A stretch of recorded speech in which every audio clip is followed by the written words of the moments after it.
Anda kembali di Indonesia Business Forum, pemirsa, kita lanjutkan dialog kita dan saya akan ke Pak Tulus langsung. Pak Tulus, saya melihat statement-statement Anda di media sosial, begitu, statement terkait dengan perang dagang. Anda mengatakan bahwa ini adalah perang dagang, maksudnya apa, Pak? Ya, sebenarnya bukan perang dagang ya, tetapi lebih ke, ini kan market share swasta masih sedikit. Tentu sebagai badan usaha akan terus meningkatkan usahanya agar market share-nya semakin besar. Nah, saya melihat upaya-upaya yang dilakukan itu memang semacam membentuk opini untuk kemudian bisa menggait market yang lebih besar dengan berbagai cara. Termasuk dalam promosinya menurut saya juga bagus ya, misalnya di SPBU itu ada BBM hebat, harga hemat. Nah, itu menurut saya keren. Nah, tapi itu cara-cara yang elegan, tapi mungkin juga ada upaya-upaya yang misalnya mendorong agar ada regulasi baru, kebijakan baru yang kemudian memberikan peluang yang lebih besar. Nah, dalam hal ini sebenarnya saya lebih bahwa BBM impor itu memang harus dikendalikan, harus dibatasi.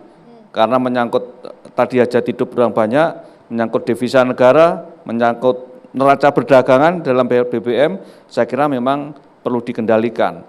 Bahkan untuk Pertamina pun juga harus ada pengendalian terkait dengan BBM, sekalipun itu non subsidi sekalipun. Karena kan jika kalau ada permintaan yang tinggi? Ya, yang penting kan negara sudah menjamin adanya pasokan BBM di Indonesia. Oke. Kalau tidak ada BBM, itu baru negara wajib kita gugat, ya. Karena kan energi itu kebutuhan dasar sehingga masyarakat harus dipasok oleh negara melalui kanal yang ada, tidak harus melalui swasta atau Pertamina, yang penting ada produknya, ya.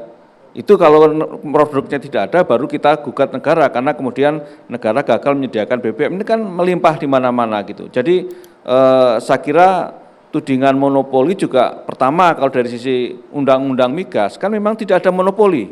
Bahkan undang-undang migas itu menurut saya terlalu liberal, ya. Pertama itu. Kedua, kalaupun monopoli itu dilakukan negara, itu tidak masalah, karena negara ini kan yang disebut monopoli sebenarnya kalau itu dilakukan oleh korporasi berdasarkan undang-undang anti monopoli dan persaingan usaha tidak sehat. Tapi kalau oleh negara tidak ada monopoli, karena negara adalah berdasarkan konstitusi dan memang boleh monopoli dalam konteks negara untuk mengatur dan melindungi masyarakat terkait dengan harga BBM, pasokan, kualitas, dan lain sebagainya. Oke, saya tangkap poinnya bahwa harus ada pembatasan. Banggi, ini apakah pembatasan yang dilakukan di pemerintah begitu terhadap SPBU swasta ini akhirnya tidak mengecam investasi yang masuk ke dalam negeri atau bagaimana? Mungkin saya harus luruskan sedikit sih, bahasanya bukan pembatasan tapi meregulasi, mengatur gitu ya. Karena pemerintah dalam hal ini tadi benar di Undang-Undang Migas 2001 itu kan diserahkan pasar. Tapi namun demikian pemerintah tetap harus memegang kendali, karena ini walaupun ini ada nilai keekonomian tadi, barang nilai ekonomi, tapi kan tetap harus dikendalikan oleh negara, tidak bisa dilepaskan begitu saja gitu loh.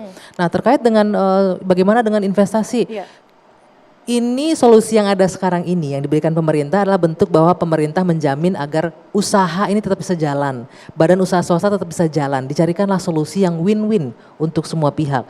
Badan usahanya bisa berusaha, tetap bisa dagang nih bensinnya, Pertaminanya juga tidak dirugikan, swasta tidak dirugikan, masyarakat tidak dirugikan dengan harga yang tetap tidak akan naik. Karena sudah dijamin, Pertamina tidak akan ambil untung di sini, sudah disampaikan dalam rapat itu. Jadi kemudian terkait masalah kualitas, kami juga sangat concern. Pak Menteri juga sudah menyampaikan, mengakui, Dirut Pertamina juga sudah mengakui, ini memang harus ada yang dibenahi dari Pertamina. Kita tidak bisa menutup mata, iya. Ini akan jadi momentum untuk pemulihan kembali public trust bagi Pertamina ya Pak Tulus ya. Namun di satu sisi kami harus juga menjelaskan kepada publik. Setiap produk BBM retail yang ada di pasaran sekarang ini itu sudah melewati beberapa proses. Di Undang-Undang Migas juga diatur. Semua sudah lewat standar mutu, kualitas dan spesifikasi yang diatur oleh Lemigas. Sudah ada standarnya. Yang membedakan ya tadi itu campurannya masing-masing, aditifnya. Brand ini punya aditif berbeda, brand C berbeda, brand D berbeda. Itu yang membuat perbedaan dari produknya. Berarti adanya kekhawatiran bahwa SPBU swasta ataupun asing ini akhirnya akan hengkang dari dalam negeri, itu tidak benar begitu ya? Dengan adanya skema satu pintu, kemudian monopoli yang sempat tadi ini yang ini harus dibenerin lagi nih, tidak ada skema satu pintu. Kalau skema satu pintu dari awal tidak ada tuh kuota untuk masing-masing SPBU swasta. Oke, ini cuma solusi jangka pendek. Publik harus teredukasi dulu nih Mbak Celia. harus diluruskan. Saya paham sekali di media sosial banyak sekali itu beredar. Skemanya satu pintu, monopoli hanya lewat satu pintu, tidak. Kalau satu pintu ya dari awal kuotanya nggak ada tuh. Sekarang kan kuota sudah ada, cuman permasalahannya kan habis di tengah jalan karena mungkin ada business planning segala macam yang mungkin kurang pas. Pertamina juga pernah tahun berapa itu kan pernah warning baru bulan Oktober stoknya akan habis untuk subsidi ya.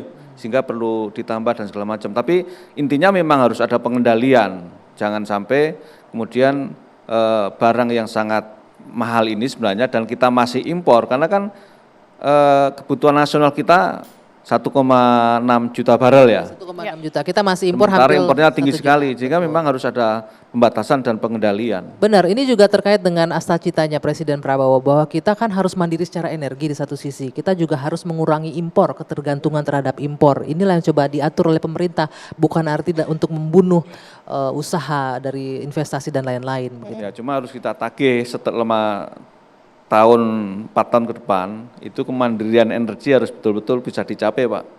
Ya, selain pangan ya tentu saja. Ya, intinya begini loh, maksud saya, dari apa yang kita bahas dari tadi itu, sebetulnya adalah bagaimana SPBU swasta di dalam menjalankan kegiatan usahanya, juga ternyata harus memperhatikan terkait dengan persoalan ketahanan stok mereka sendiri. Ya kan, ini kan model bisnisnya harus dipikirkan. Ini merupakan tes lah bagi kita semua, bahwa dengan adanya demand yang meningkat, ya, dengan mendadak ini, kemudian tantangannya adalah bagaimana mengatasi penjualan, kan seperti disampaikan oleh Pak Wisnu tadi, ya saya pikir sebetulnya dalam jangka pendek kita sudah ada solusi. Ya. Ingat bahwa kita tidak bisa serta-merta memberikan kuota impor begitu saja. Kita harus melakukan pengendalian, ya, bahwa dalam cita Presiden yang kedua disampaikan tentang kemandirian energi. Kita ini sudah berusaha bagaimanapun juga untuk bagaimana menekan angka impor, ya, impor energi kita. Ya, tadi disampaikan, ya, sekarang ini kan kebutuhan nasional sekitar 1,6 juta barel per hari, ya kan, sementara kita sendiri sekitar 600-an. 600, ya. 600, 1 juta kita impor. Masa mau nambah lagi? Kan seperti itu. Nah, memang tetapi ingat satu hal, saya kan berusaha di tengah-tengah ini ya, memahami bahwa bagaimanapun juga setiap merek itu punya loyalis konsumen. Kita hargai itu. Nah, sehingga win-win yang terbaik saat ini betul-betul adalah ya best fuel itu. Dan silakan segera kepada SPBU. Saya dengar ini kan kita buka-bukaan saja nih. Dari 5 SPBU swasta ini, 1 nih yang sama sekali belum melakukan kontak kepada pihak Pertamina untuk melakukan pembicaraan. Ya kan? Dan saya pikir saya himbau segera SPBU yang satu ini, yang terakhir ini, segeralah. Jangan kemudian nanti muncul drama-drama berikutnya. Barangnya sudah ada, saya sudah cek itu ke Pertamina, hari ini itu sudah sampai 1 kargo. Dalam beberapa hari lagi muncul lagi kargo yang kedua, best fuel. Artinya barang ini bisa segera didistribusikan. Karena blending dengan zat-zat aditif yang dimaksud merupakan kekhususan daripada produk-produk SPBU swasta itu nggak sulit, mereka tinggal lakukan aja, kan seperti itu, betul Pak ya, kira-kira seperti itu ya. Nah sehingga dengan demikian, udahlah ya, ayo kita berikan energi kita kepada hal yang lain, ini segera kita case close, ya, sehingga kemudian pelayanan kepada konsumen, pelayanan kepada loyalis konsumen masing-masing itu dapat berjalan lagi. Ya. Baik, kita tangkap poinnya, tapi sebelum itu nanti kita akan juga tanyakan bagaimana kemudian solusi jangka panjang dari Kementerian SDM yang disiapkan. Usai jeda tetaplah bersama kami di Indonesia Business Forum.